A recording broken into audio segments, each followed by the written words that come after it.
staying tuned because next up is David Charles Allen, Village Properties Realtor and host of The Hop. That's Home Ownership Podcast, here to tell us all about real estate, especially in Santa Barbara.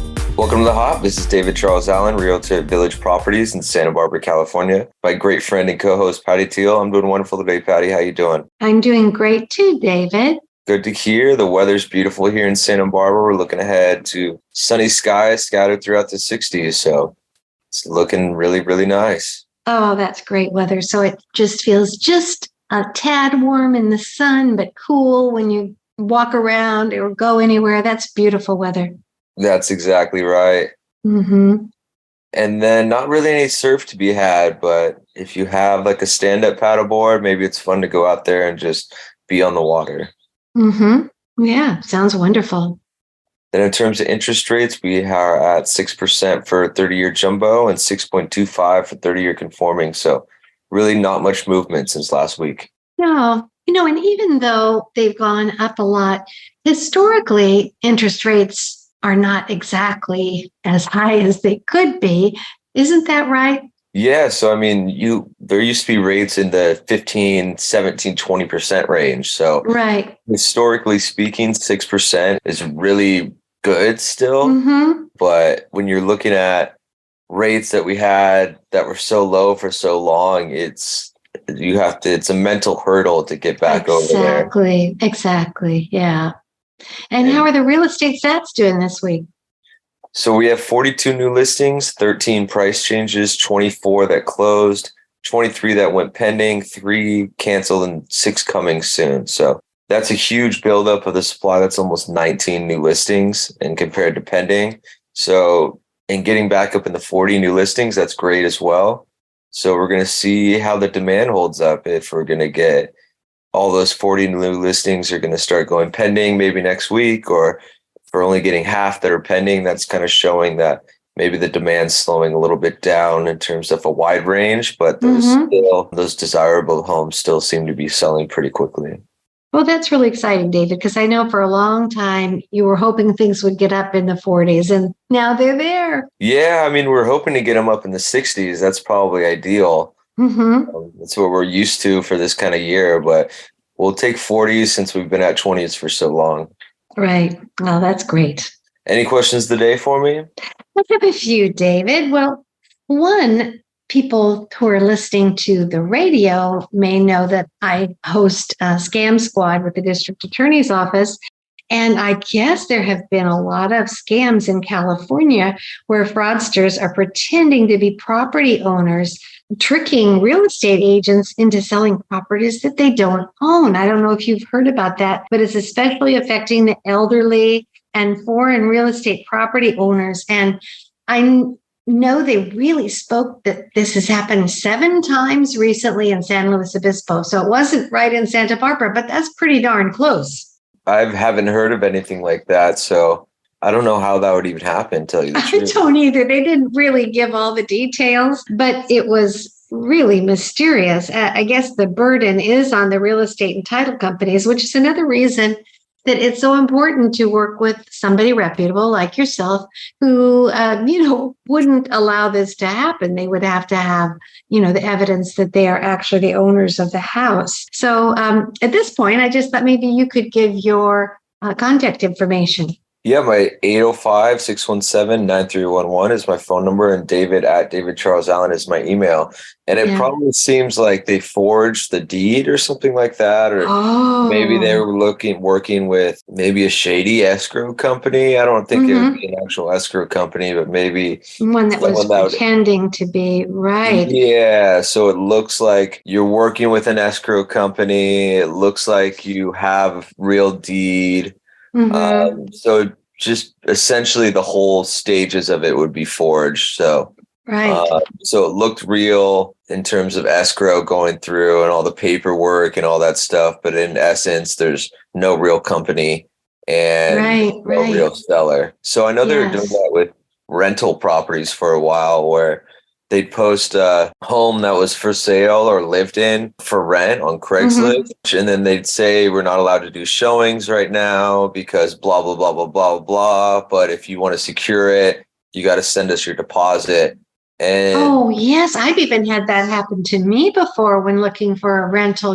Somebody, makes up some excuse. They have to be out of the country for their family, blah, blah, blah. But if you send them money, but it was such a red flag to me that I didn't fall for it. But that, and then the last one I want to mention that is just so awful is when people think that they're sending earnest money or escrow money, closing cost money to their escrow company, but it's really someone else who has intercepted the email, and it didn't really come from your banker. It came from some crook, and people have lost large sums of money with that scam. yeah, that's another one. That's why wire transfer Mm-hmm. fraud is huge. I mean, you really have to be diligent in recognizing where your emails are coming from. Always recommend when you receive an email from an escrow company asking for money, you call them and make sure Yes. that that's the one that was sent. But yeah, the scammers do a really good job at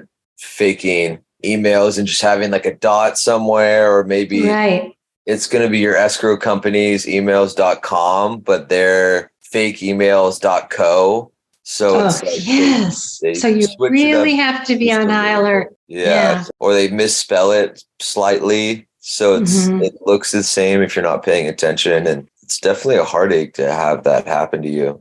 Right. But you're right. The best thing to do is pick up the phone and just make sure that that came from who you think it came from. That's the safest way. Yeah, never send anyone gift cards either. That Right. we I get those, know. we get those emails all the time where it's Mm-hmm. other agents at our office are saying, "Hey, send me gift cards or just click this link to pay for gift cards for me for something, something, something." It's like, what? Why would anyone be asking for that? I And if know. I someone got know. hacked and they just send out mass emails, and Mm-hmm. it must work for somebody It because must work. It doing must be a it. numbers game. I would think the message would be out there, do not pay a company with gift cards, but it still does keep happening, unfortunately. It's just the way of life anymore. We have to be so very cautious. Yeah, that's it. Yeah. So, David, I was going to ask you about another area. We haven't done that for a few weeks. I know that we've talked about many areas in Santa Barbara, but two that we haven't talked about, and they're kind of right next to each other, are that the Mission Canyon area and the Santa Barbara Riviera. So I thought maybe you could discuss that in case there are people looking for houses and would be interested in either of those areas. So those are two similar but completely different kind of places to live. Mission Canyon's a little bit further back in terms of accessibility to the town. I mean, it's not bad from like downtown and whatnot, but it's probably the furthest you can get from the beach and things like that. The one thing about Mission Canyon too is when we are in high fire season, it's not for the most faint of heart.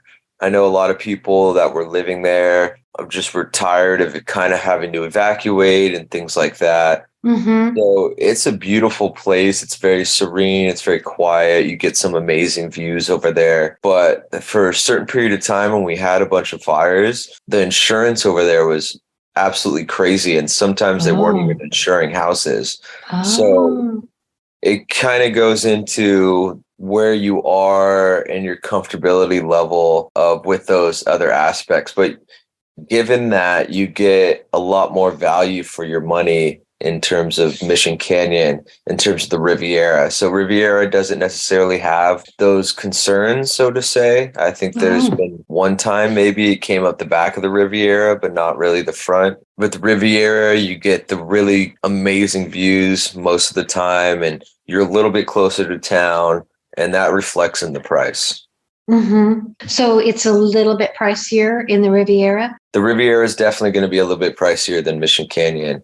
I And see. it goes back to what your lifestyle is. So a lot of people that live in Mission Canyon or the Riviera, maybe more of a homebody type where they like Mm-hmm. to be at home and spend their time at home and cook dinner at home and stuff like that. And then people that are on the Mesa maybe are more prone to want to go to the beach every day.